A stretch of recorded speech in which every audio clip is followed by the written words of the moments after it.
Once upon a time, in a kingdom far, far away, there lived a kind and gentle girl named Cinderella. Her heart was as pure as the morning dew, and her smile could brighten even the gloomiest day. But life had not always been kind to her. After her mother passed away, her father, who loved her dearly, remarried a proud and cruel woman who had two daughters of her own. They were beautiful on the outside, but their hearts were filled with jealousy and spite. From the day they entered the house, Cinderella's life changed forever. Before we begin this magical story, make sure you're comfy and cozy, maybe under your blanket, with your favorite stuffed toy by your side. And don't forget to like this video, subscribe to our channel, and ring the bell, so you never miss another bedtime story from the world of little Dreamland tales. Now, are you ready? Let's begin our journey into the enchanting world of Cinderella. Cinderella's stepmother and stepsisters treated her not as family but as a servant. They made her rise before dawn, sweep the floors, polish the silver, wash the dishes, and tend the fires. While they wore fine dresses and delicate shoes, Cinderella wore rags and wooden clogs. Yet even as ashes dusted her face and her hands grew red from work, she never complained. She sang softly to herself, her voice as gentle as a spring breeze, filling the house with melodies that spoke of hope. The villagers often saw her through the window and whispered, "That girl must be a princess in disguise," for her grace could not be hidden beneath soot. But her stepmother would sneer and say, "A princess? Ha! She's fit only to scrub the floors." Her stepsisters laughed, tossing their curls and pointing their jeweled fingers at her. Still, Cinderella's kindness never faded. She would help them tie their ribbons and mend their gowns, smiling even when they mocked her. One bright morning, as the golden sun rose over the castle towers, a royal messenger arrived in the village. He carried a scroll sealed with the king's emblem. As he rode through the streets, he announced in a loud, cheerful voice, "By order of His Majesty, the King, a grand royal ball will be held at the palace. Every maiden in the kingdom is invited, for the prince shall choose his bride." The villagers cheered, and the news spread like wildfire. When the message reached Cinderella's home, her stepsisters nearly fainted with excitement. "A ball!" cried Drizella, the elder sister. "I shall wear my green silk gown with golden lace." "No, no," said Anastasia, the younger one. "I'll wear my pink velvet dress with the diamonds on the sleeves. The prince will surely fall in love with me." Their mother clapped her hands with pride. "My daughters shall shine brighter than any stars in the palace." Cinderella's eyes sparkled with wonder. "May I go too, stepmother?" she asked softly. "I can help you all prepare, and I have always dreamed of seeing the palace." Her stepmother turned slowly, her lips curling into a cold smile. "You, go to the ball? What nonsense! You have no proper dress, no jewels, and certainly no carriage. Stay home and finish your chores." Her stepsisters giggled cruelly. "Yes, Cinderella, perhaps you could come and sweep the ballroom after the guests have gone." Though her heart sank, Cinderella did not cry. She helped her stepsisters dress, curling their hair, fastening their necklaces, and smoothing their gowns. When the carriage arrived to take them away, she stood at the door, waving with a brave smile. "Have a wonderful time," she whispered. When they disappeared into the distance, the house fell silent. Only the crackle of the fire kept her company. As the moon rose high and silver light bathed the kitchen, Cinderella sat by the hearth, tears slipping down her cheeks. "If only I could go," she murmured, "just once, to see the palace, to dance under the stars." At that very moment, a soft shimmer filled the room. The air sparkled like tiny diamonds, and a warm, kind voice spoke. "Why are you crying, my dear child?" Cinderella lifted her head and gasped. Standing before her was a gentle old woman dressed in shimmering silver robes, her eyes twinkling like stars.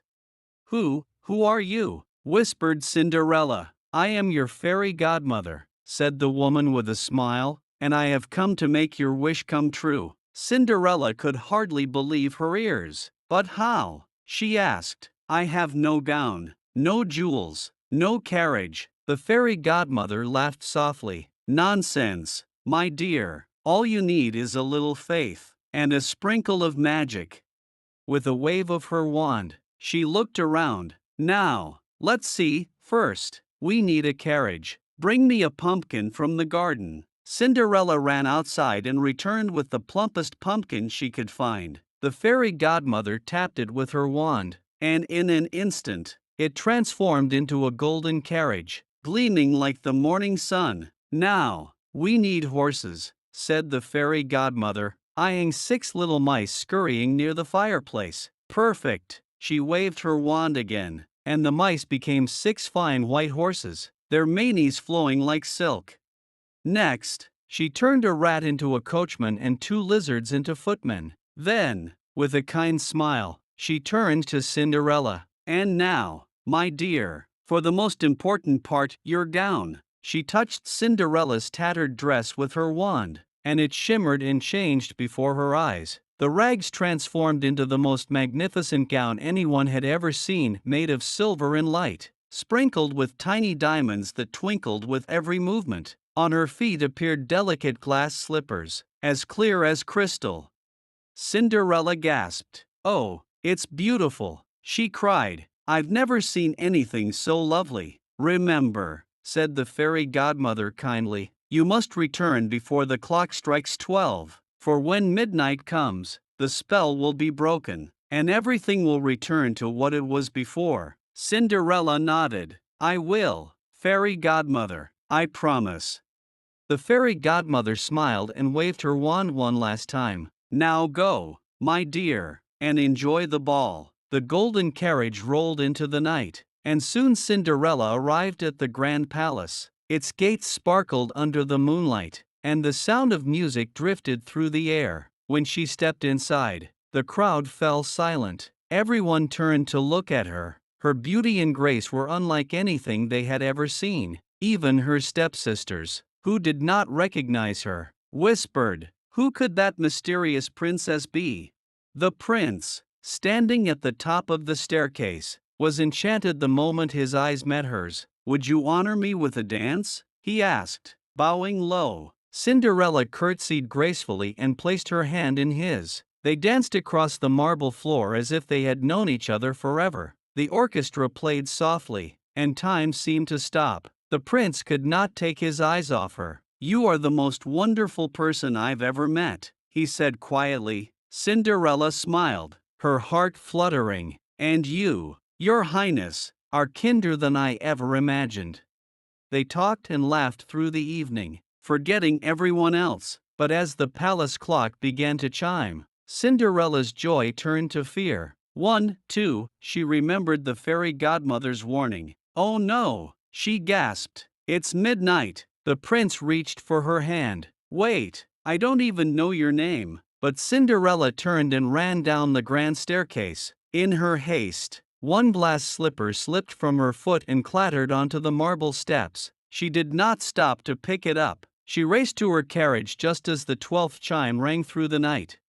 In an instant, the magic vanished. The golden carriage became a pumpkin, the horses turned back into mice, and Cinderella's gown changed to her old tattered dress. She found herself standing in the moonlit road, holding one glass slipper in her trembling hand. She smiled softly, whispering, "At least I have this to remember it by." The next morning, the palace buzzed with excitement. The prince had declared that he would marry the mysterious lady from the ball, the one who had captured his heart. But she had vanished without a trace, leaving behind only one delicate glass slipper. "Whoever this slipper fits," said the prince, "shall be my bride." And so, the royal guards were sent across the kingdom, carrying the precious slipper. In every home, every maiden tried it on, but none could fit their foot into it. The slipper was too small, too delicate, too perfect. Finally, the guards arrived at Cinderella's house. Her stepsisters rushed forward eagerly. "Me first," cried Anastasia, shoving her foot into the slipper. But no matter how she pushed or squeezed, it would not fit. "Now me," demanded Drizella. But her attempt was no better. Their mother frowned and said, There's no one else here. But then the royal guard noticed Cinderella standing quietly in the corner, her dress smudged with soot. What about her? He asked. The stepmother laughed sharply. Her? She's only a servant. It's impossible. But the prince's command was clear: every maiden must try. So, Cinderella stepped forward shyly. As she sat and slipped her foot into the slipper, it fit perfectly, as though it had been made just for her. Gasps filled the room. At that moment, Cinderella reached into her pocket and drew out the matching slipper. I believe this belongs to me, she said softly. The guards bowed deeply and rushed back to the palace to tell the prince. Within the hour, a royal carriage arrived to bring Cinderella before him. When the prince saw her, his face lit up with joy. It's you, he whispered. I knew I'd find you. The fairy godmother's magic shimmered once more, and Cinderella's rags transformed into her beautiful gown. The prince knelt before her and said, Will you marry me? Tears of happiness filled her eyes. Yes, with all my heart. The kingdom rejoiced. Bells rang across the land, and flowers rained from the sky as Cinderella and the prince were married in the grandest celebration the realm had ever seen. Even her stepmother and stepsisters were invited, though they hung their heads in shame for how they had treated her. But kind as ever, Cinderella forgave them and ensured they were given new homes and a chance to begin again.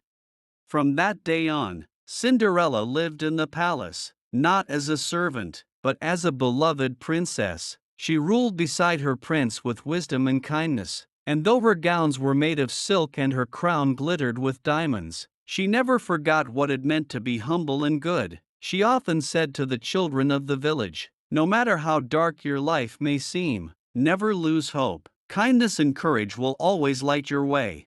And so, the story of Cinderella reminds us that dreams, when carried with a pure heart, can indeed come true. The stars sparkled brightly above the castle that night, whispering softly to the sleeping kingdom, happily ever after.